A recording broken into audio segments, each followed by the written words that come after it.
Is the mayor of New York City about to be indicted?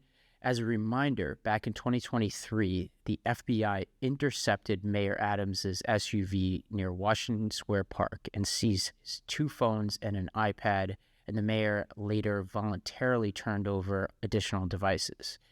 And those of us in the city have been watching this saying, well, a little bit of time has passed since then.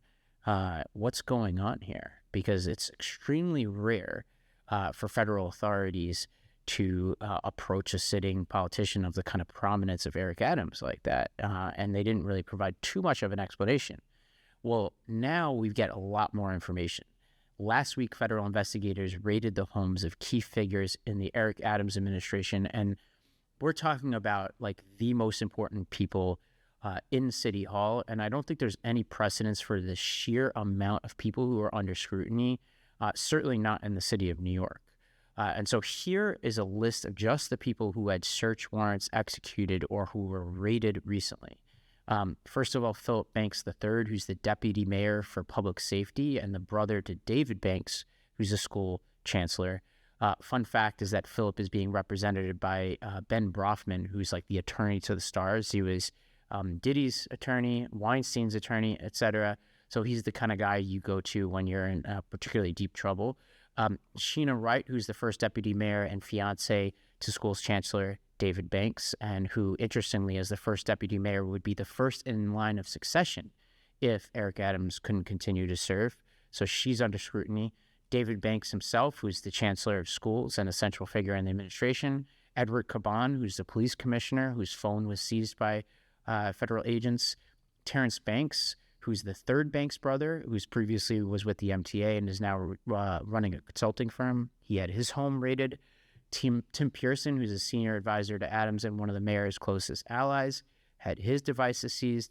So to recap, you've got the school's chancellor, the first deputy mayor the deputy mayor for public safety, the first deputy mayor, police commissioner, and a senior advisor to Adams, all having their devices seized. Now, it is very possible that there's something going on not involving Adams, but it seems like Adams is the common denominator here. And so it does feel like things are closing in on him. And this is an escalation in at least 4 separate federal investigations into Adams's administration and campaign. No charges have been filed against anyone yet for these particular crimes, but the nature of the raids suggests that investigators are building potential cases around those figures.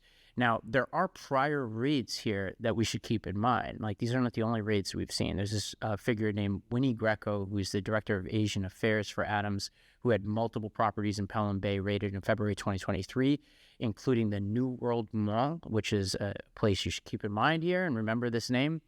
This is a place in Queens. Greco has been a close ally of Adams for years and worked as a volunteer fundraiser for his campaigns.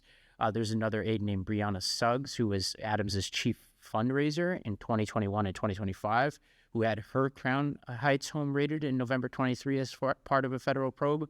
There's this woman named Rana Abasova, who's the director of protocol in the mayor's office of international affairs. She had her home searched on the same day as Suggs, and Abasova is reportedly cooperating with federal investigators. What are the different crimes involved here? A lot of these are really confusing. One big focus has been potential foreign ties to Turkey, whether the Adams administration coordinated with Turkish-linked individuals and groups to funnel money into his 2021 campaign, which would violate U.S. law. There's this entity called the Turkin Foundation, which has ties to Turkish President Erdogan's family. They're under scrutiny. Campaign records show that members of the foundation's board, including Erdogan's daughter, donated to Adams's campaign. Adams's connections to the Turkish government go back to 2017. There's this entity called the Bay Atlantic University, which is a small Turkish-owned institution in Washington, D.C. They also are involved. The Adams campaign accepted a $10,000 donation from them, which they later had to return under scrutiny. There's a company called KSK Construction, which is a Brooklyn-based firm owned by Turkish nationals, which is another focal point. Several of its employees are listed as donors to the Adams 2021 campaign, though some of them have denied ever making contributions, which raises a ton of questions about what's going on here, and is there some kind of illegal scheme to donate in the name of other people, which is a thing in a place like New York, which gets to the other sort of series of potential crimes here, which is illegal straw donations. Now, New York City has a very generous matching fund program, which means little donations, or little relatively speaking, matter a lot, because the city will match up to a pretty high degree, which means that if you're a super rich person, there's sort of caps that you can give to a candidate.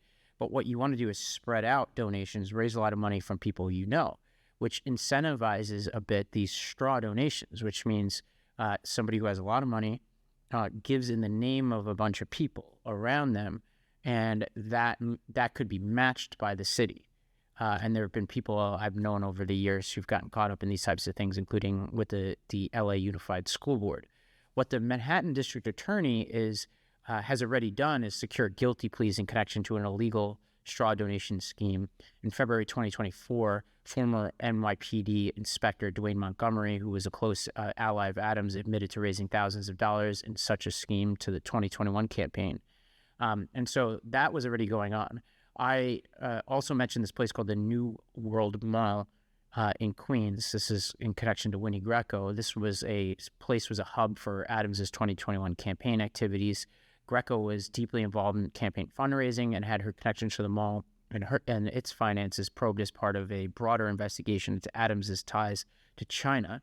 That investigation is led by the Eastern District of New York and focuses on potential foreign influence within Adams's fundraising efforts. There's another additional avenue here, which is the police commissioner, Edward Caban's brother, James Caban, who is a former police officer. Federal authorities are investigating whether James profited by selling consulting services to nightclubs and exploiting his family's influence with its city hall.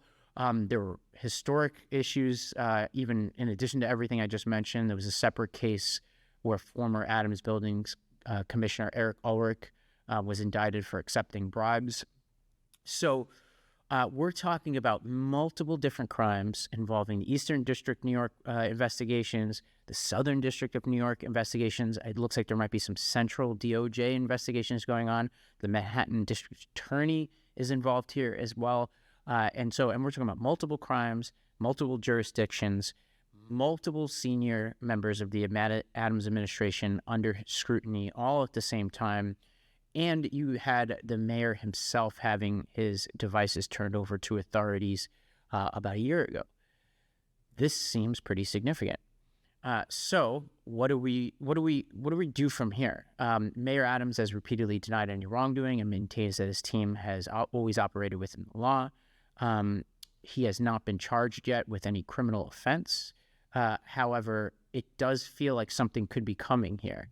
What would happen if he was indicted? Well, he could stay as mayor, obviously, until he gets a criminal conviction, which means it would probably take him well past the June 2025 mayoral primary, which is coming up. And even before all of these investigations and announcements, Adams was historically extremely unpopular. So Adams, and we'll post some of this data here, in December, this past December, which is the last Quinnipiac poll that we have, he was 28-58 approve, disapprove, which is a minus 30 in approval. And you can only imagine after all of this, it's gotten worse. A minus 30 is the worst net approval we could find on record in these polls that go back to 1996 in our database. So a minus 30 is pretty bad, and it's especially bad given that Adams started with a plus 19 in approval. So he has squandered a lot of goodwill. And he's got some potential challengers already, right? The city comptroller, Brad Lander, is running against him. Scott Stringer, the former comptroller, is going to run against him. Zellner Myrie, who's a young state senator from Brooklyn, he's running against Adams. And you can imagine many, many more people are going to jump in. I think the question at this point is probably not if, but when something more significant lands at Eric Adams's doorstep. This would be unprecedented for the city of New York, and I think would spur a very interesting but probably chaotic and troubling period of time for the city of New York.